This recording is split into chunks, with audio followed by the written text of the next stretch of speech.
ನಮಸ್ಕಾರ ವೀಕ್ಷಕರೇ, ನಾನು ನಿಮ್ಮ ವಿಶ್ವಾನಂದಾಚಾರ್ಯ. ಗುರು ಕರ್ಕಟಕ ರಾಶಿಗೆ ಪ್ರವೇಶ ಆಗ್ತಿರೋದ್ರಿಂದ ಧನುಸ್ಸು ಲಗ್ನ ಜಾತಕರಿಗೆ ಗುರುವಿನ ಗೋಚಾರ ಫಲಗಳು ಯಾವ ರೀತಿ ಇರುತ್ತೆ ಅಂತ ನೋಡ್ತಾ ಹೋಗೋಣ. ವೀಕ್ಷಕರೇ, ಧನುಸ್ಸು ಲಗ್ನ ಜಾತಕರಿಗೆ ಕರ್ಕಾಟಕದಲ್ಲಿ ಗುರು ಅಷ್ಟಮದಲ್ಲಿ ಕೂತ್ಕೊಂಡಿದ್ದಾನೆ. ಅಷ್ಟಮದಲ್ಲಿದ್ದಾಗ ಸ್ವಲ್ಪ ಸಮಸ್ಯೆಗಳು ಕಾಡಿಸ್ತಾ ಇರುತ್ತೆ. ಹಾಗಾಗಿ ಗುರು ಶಾಂತಿ ಮಾಡಿಕೊಂಡು ಈ ಒಂದು ಧನುಸ್ಸು ಲಗ್ನದವರು ಈ ಒಂದು ಸಮಸ್ಯೆಗಳಿಂದ ದೂರ ಆಗ್ಬೋದು. ವೀಕ್ಷಕರೇ, ಬಂಧನ ಭೀತಿ ಆಗುವಂತ ಯೋಗ ಇದೆ. ಧನುಸ್ಸು ಲಗ್ನ ಜಾತಕರಿಗೆ ಆರೋಗ್ಯದ ಸಮಸ್ಯೆ ಆಗ್ಬೋದು, ಬಂಧನದ ಭೀತಿ, ಮೃತ್ಯು ಸಮಾನವಾದಂತಹ ರೋಗಗಳು ತುತ್ತಾಗುವಂತ ಚಾನ್ಸಸ್ ಇದೆ, ಅಥವಾ ವಾಹನಗಳಿಂದ ಅಪಘಾತ ಆಗುವಂತ ಚಾನ್ಸಸ್ ಇದೆ. ವ್ಯಾಪಾರ ವ್ಯವಹಾರಗಳಲ್ಲಿ ನಷ್ಟ ಕಷ್ಟಗಳನ್ನು ಸಂಭವಿಸುವಂತ ಎದ್ದು ಕಾಣಿಸ್ತಿದೆ. ಕುಟುಂಬದಲ್ಲಿ ಅಹಿತಕರ ಘಟನೆಗಳು ನಡೀತದೆ, ಅಥವಾ ಗಂಡ ಹೆಂಡತಿ ಜೊತೆ ಬಾಂಧವ್ಯಕ್ಕೆ ಸ್ವಲ್ಪ ಕಷ್ಟ ಆಗ್ಬೋದು. ಕಳ್ಳಕಾಕರಿಂದ ಅಗ್ನಿಯಿಂದ ಅವಘಡಗಳಾಗುವಂತ ಚಾನ್ಸಸ್ ತುಂಬಾ ಇದೆ. ಹಾಗಾಗಿ ಧನುಸ್ಸು ಲಗ್ನ ಜಾತಕದವರು ದಯವಿಟ್ಟು ಗುರುವಿನ ಶಾಂತಿ ಮಾಡಿಕೊಂಡ್ರೆ ಈ ಸಮಸ್ಯೆಗಳಿಂದ ಪಾರಾಗುವಂತ ತುಂಬಾ ಎದ್ದು ಕಾಣಿಸ್ತಿದೆ. ವೀಕ್ಷಕರೇ, ಸಮಾಜದಲ್ಲಿ ಇಲ್ಲ ಸಲ್ಲದ ಅವಮಾನಗಳು, ಅಪಮಾನಗಳು, ಕಷ್ಟ ನಷ್ಟ ದುಃಖಗಳು ಒಳಗಂತ ಚಾನ್ಸಸ್ ಧನುಸ್ಸು ಲಗ್ನದವರಿಗಿದೆ. ಕಾರಣ, ಗುರು ಕರ್ಕಾಟಕದಲ್ಲಿ ಧನುಸ್ಸು ಲಗ್ನದಿಂದ ಅಷ್ಟಮದಲ್ಲಿ ಸ್ಥಿತನಾಗಿರೋದ್ರಿಂದ ಆ ಫಲಾಫಲಗಳು ಈ ರೀತಿ ಇರುತ್ತೆ.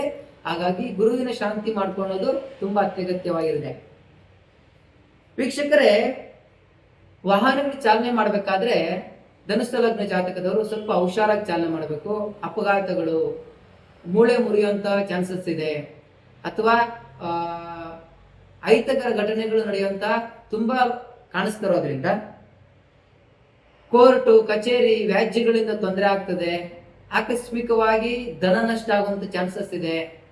ಸ್ವಲ್ಪ ಹುಷಾರಾಗಿ ನೋಡಿಕೊಂಡು ಈ ಒಂದು ವರ್ಷದ ಕಾಲ ಧನುಸ್ಸು ಲಗ್ನ ಜಾತಕದವರು ಗುರುವಿಗೆ ಶಾಂತಿ ಮಾಡಿಕೊಂಡು ನಾವು ಏನ್ ಮಾಡಬೇಕು ಏನ್ ಮಾಡಬಾರ್ದು, ಈ ಸಮಯದಲ್ಲಿ ನಮ್ಗೆ ಈ ರೀತಿ ಅನುಕೂಲಗಳು ಅನಾನುಕೂಲಗಳಿದೆ, ಅದಕ್ಕೆ ನಾವು ಹೊಂದಿಕೊಂಡು ಇಂಥದ್ದು ಮಾಡಬೇಕು ಇಂಥದ್ದು ಮಾಡಬಾರ್ದು ಅಂತ ತಿಳ್ಕೊಂಡು ಹೋದಾಗ ಅಲ್ಲೇ ನಿಮಗೆ ಅರ್ಧ ಸಮಸ್ಯೆ ಬಗೆಹರಿದೋಗ್ತದೆ. ಈಗ ನಮ್ಮ ಜಾತಕದಲ್ಲಿ ಈ ಒಂದು ಸಮಸ್ಯೆಗಳಿದೆ ಅಂತ ಹೇಳಿದಾಗ ಅದರಿಂದ ನಾವು ಆದಷ್ಟು ಅದಕ್ಕೆ ಚಾನ್ಸೇ ಕೊಡಬಾರ್ದು. ಅದಾವ ರೀತಿ ಚಾನ್ಸೇ ಕೊಡಬಾರ್ದು, ಶಾಂತಿ ಮಾಡ್ಕೊಬೇಕು.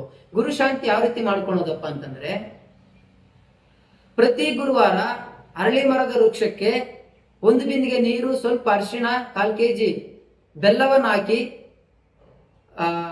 ಅಶ್ವತ್ಥ ವೃಕ್ಷದ ಬುಡಕ್ಕೆ ನೀರಿನ ಸಿಂಪಡಣೆ ಮಾಡ್ಬಿಟ್ಟು 18 ಪ್ರದಕ್ಷಿಣೆ ಹಾಕಿ ರೋಗ ಬಾಧೆ, ಸಾಲ ಬಾಧೆ, ದ್ವೇಷ ಬಾಧೆಗಳನ್ನ ಮುಕ್ತಿ ಕೊಡಪ್ಪ ಅಂತೇಳಿ ಸಂಕಲ್ಪ ಮಾಡ್ಕೊಂಡ್ ಬರ್ತಕ್ಕಂಥದ್ದು.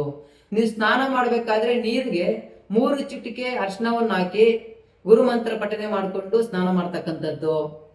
ಅಥವಾ ನಿಮ್ಮ ಗುರುವಾರ ನಿಮ್ಮ ಮನೆ ದೇವರಿಗೆ ಅಭಿಷೇಕ ಕೊಡ್ತಕ್ಕಂಥದ್ದು.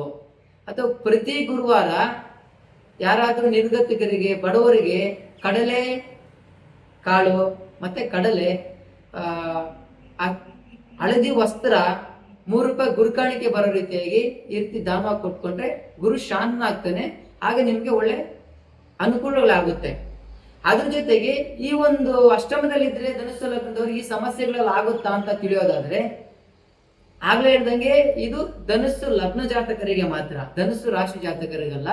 ಅದರಲ್ಲೂ ನಿಮ್ಮ ಕುಂಡಲಿಯಲ್ಲಿ ಏನಾದ್ರೂ ಗುರು ಲಾಭದಲ್ಲಿದ್ದು ಅಥವಾ ಭಾಗ್ಯದಲ್ಲಿದ್ದು ಕೇಂದ್ರ ತ್ರಿಕೋನ ಸ್ಥಾನಗಳಲ್ಲಿ ಶುಭ ಸ್ಥಾನಗಳಲ್ಲಿ ಏನಾದ್ರೂ ಕೂತ್ಕೊಂಡಿದ್ದಾಗ ಈ ಫಲಗಳಿಂದ ನಿಮ್ಗೆ ತಪ್ಪಿಸ್ಕೊಬಹುದು.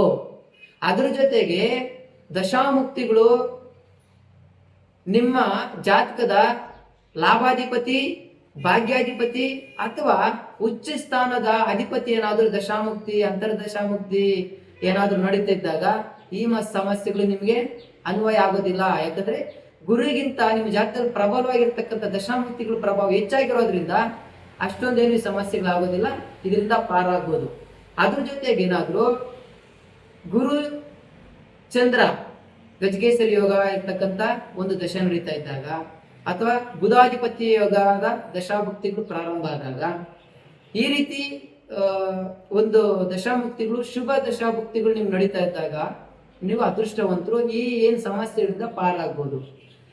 ಅದ್ರ ಜೊತೆಗೆ ಏನಾದ್ರೂ ನಿಮ್ಮ ಜಾತಕದಲ್ಲಿ ಗುರು ಕೆಟ್ಟಿದ್ದು, ಗುರುವಿನ ಪ್ರಭಾವ ಸಮಸ್ಯೆಗಳಿದ್ದು ನೀಚನಾಗಿದ್ದು ಅಷ್ಟಮದಲ್ಲಿದ್ದು ಮಾರಕ ಸ್ಥಾನದಲ್ಲಿ ಏನಾದರೂ ಇದ್ದು ಗುರು ಚಾಂಡಾಳ ಯೋಗ ನಡೀತಿದ್ರೆ ಅಥವಾ ಗುರು ಏನಾದರೂ ರಾಹು ಜೊತೆಗೆ ಅಥವಾ ಅವರ ಶತ್ರು ಗ್ರಹ ಜೊತೆ ಯತಿ ಇದ್ದಾಗ ಆ ಫಲಗಳು ಅವ್ರಿಗಾಗುತ್ತೆ. ಅವರು 100% ಶಾಂತಿ ಮಾಡ್ಕೊಳ್ಳೇಬೇಕು. ಈ ಒಂದು ಸಮಸ್ಯೆಗಳಾಗೋದಕ್ಕೆ ಅವಕಾಶ ಕೊಡಲೇಬಾರ್ದು. ಈ ರೀತಿ ಮಾಡ್ಕೊಂಡಿದ್ದಾಗ ನಿಮಗೆ ಅನುಕೂಲ ಆಗುತ್ತೆ. ಒಳ್ಳೆ ಅನುಕೂಲ ಆಗ್ಲಿ ಅಂತ ಹೇಳ್ತಾ ಧನುಸ್ಸು ಲಗ್ನ ಜಾತಕರಿಗೆ ಅನುಕೂಲ ಆಗ್ಲಿ. ನಮಸ್ಕಾರ.